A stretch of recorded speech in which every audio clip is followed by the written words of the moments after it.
Hey guys, Confused Zoomer here. I am a Zoomer who's trying to learn the stock market. If you're a newbie like me and you know a little bit of theory and you're trying to gain some experience or you're interested in learning, then I'm your guy. We're going to learn at the same pace, learn with the same experts, and over a course of time, we're going to see what we beat and where we go.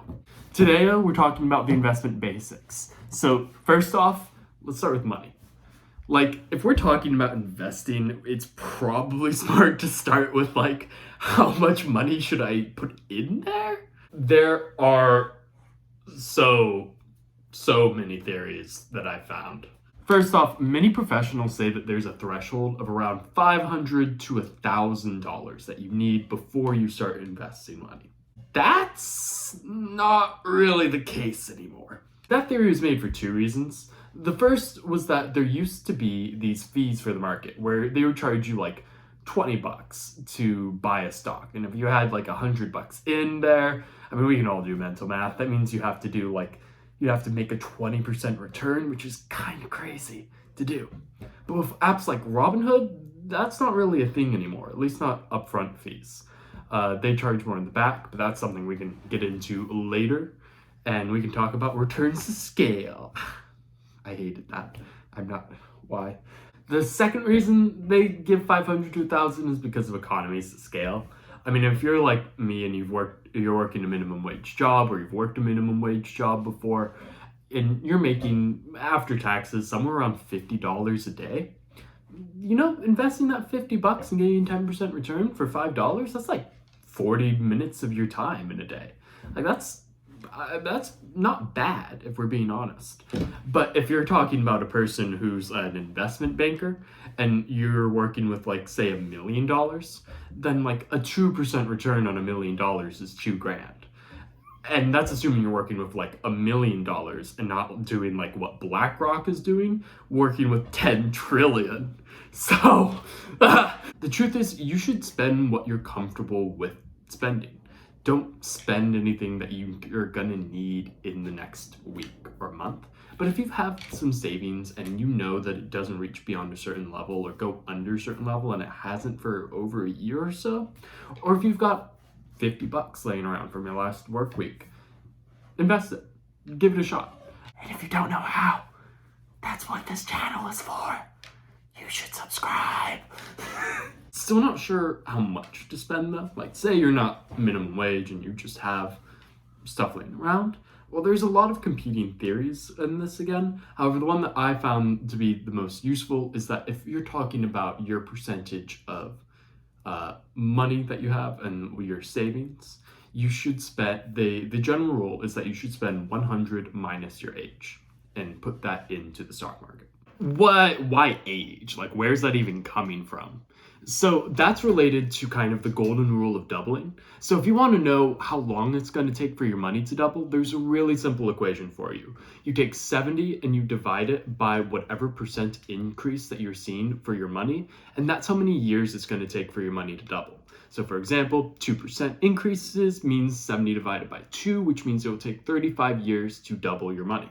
So if you start investing really young, 35 years really isn't that big of a deal, because you're gonna be at 18 in 35 years alive and probably only like halfway through your life. And that's assuming a 2% rate of return. Right now, the rate of return is like 8% on average, I wanna say. I think that's just about what you're looking for. So starting early means that you get a lot more money in the long run. I mean, this is all exponential growth here. Now that we have the money and we have the amount that we're thinking about, let's talk about the general investing terms. So stocks are broken into three main categories. So let's talk about what to invest in. So if investing, there are stocks, there are bonds, there are these scary things called options and shorts, and there is this other thing called buying on the margin. I'm going to run through the first three things I just said, and we're going to get into the very basics. Bonds. What are bonds? Basically, you can buy them from a government or a company, and it's a set amount of money that you give them, and you get a set net return for it. Generally speaking, if you're kind of like me and a Zoomer, these have literally no value to you. Like, it's a percentage of a return. Maybe it beats inflation. but that's about it. Like we're talking 2% to 3% on the high end. And like the whole point of a bond is that it's a guaranteed return. But like inflation is 7% right now. And there are these professional investors who are saying that, oh yeah, you should totally still invest in bonds, but you take the growth return of 2% minus inflation of 7% means that they're agreeing to a 5% loss here. Like, I don't understand why you would do that. And I'm not going to sit here and recommend for you to lose $5 if you invest $100 in this. I mean, that would be me suggesting, hey, yeah, you should really lose 40 minutes of your last work shift. Stocks generally have a much better return than bonds do. In fact, I would personally just recommend, if you're looking at this going into stocks. Stocks are broken into three main categories. There are the small capital stocks, medium capital stocks, and large capital stocks. So that is kind of, they're vague definitions, but they're definitions based off how much capital they are worth. So if you've got something like the Houston Electrical Wire Company, it's a Houston-based small electrician company worth like 25 mil, you're somewhere in that category. Now, mid-cap is kind of vaguely defined by person to person, but consider it somewhere around the few $100 million, just under $1 billion range. Somewhere in that category. Large caps, you're talking like Coca-Cola's, Amazon's, you're talking Apple, you're talking all sorts of like big name brand people. So that's stocks. Moving on, we can look at the more complicated things, but these next three things I would wholeheartedly say stay away from. These are, generally speaking, much more advanced techniques with much higher risks of losing all money. Generally speaking, they're not more successful than your other options, but they are successful in rare cases and in cases where you have good connections or good setup. So I'm going to mention them anyways. So starting with options. Options are very complicated. They have a call and a put.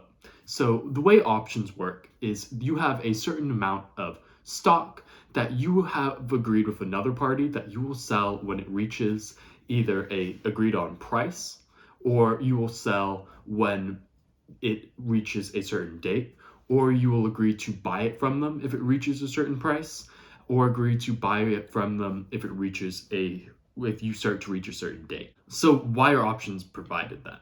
Options kind of act like insurance. So if you have an agreement with someone where they will buy a stock from you if it reaches below a certain price, it could work in one of two ways. That means you get a guaranteed amount of money for your stock if you agree to sell it at a certain lower price.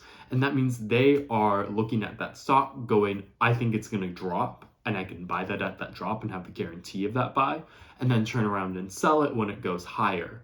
There are also other outside agreements. There's a time date, which you can see can be used in a different fashion.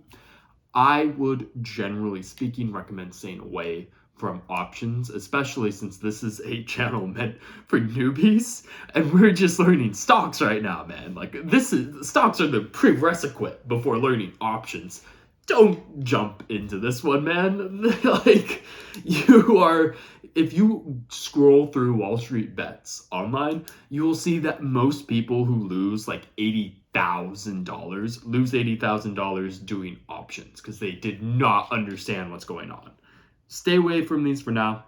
In about 6 months, we'll probably start to talk more into detail about them. But right now, as a new investor, stay away. Shorts are weird. Everything that I'm going to say hinges on an operative word, which is bet. Generally, when you're beginning in investing, you want to stay away from bet. There's always risk that you're taking on in finance, but you never want to be in the position of betting, not in the beginning. But the way that shorts work is you have a certain number, say 100 stocks worth $1 each. You sell them at market price to someone, and they agree to sell those back to you in 2 weeks' time. So what you're thinking is that stock is going to decrease in value to like 50 cents in 2 weeks. So you're going to have that $100 from what you just sold to the shares for. So you're sitting around with $100 in cash. And then in 2 weeks, if they go down to 50 cents, you pay the $50 from that original sale amount, and you have your stocks back and the cash. And that's the general idea of shorts. Now, the risk with that is that if that share then goes up in price, like it did with GameStop by like a lot, then you run the massive risk of losing lots of money because you still have to buy those stocks 2 weeks later. And then the other guy makes a lot of money. So it is a complicated system. You are at a disadvantage going on shorts because prices can decrease, but only to a certain amount, whereas prices can increase infinitely. And you could be staring at a situation where instead of that stock price going to 50 cents, it's up to $10. And now you're in a lot of trouble. So buying on a margin is when you take a loan from a bank and you use that loan to buy stocks. I mean, it's rather straightforward, but there's a huge risk in it in that if you take like, say, $100,000 and you have to pay back 2%. So that's, you're looking at around a repayment of $102,000. So if your stocks go up by 10% and you're sitting around with $110,000, then sweet, you just pocketed $8,000. But if your stocks go down 10%, you have $90,000 to pay off the $102,000 you now owe. And that's when things get really scary because your risk is huge. Basically, do not take this risk unless you are very sure that it's going to go up in price. And even then, I would strongly recommend against it.